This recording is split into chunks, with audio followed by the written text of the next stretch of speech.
In today's video, I'll show you how to install Trainer in Stalker 2. Check my video description for this Trainer download link. Scroll down.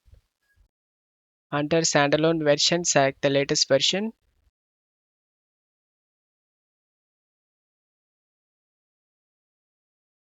Once download done, select the folder icon and double click on the Trainer exe and select yes option. And launch the game.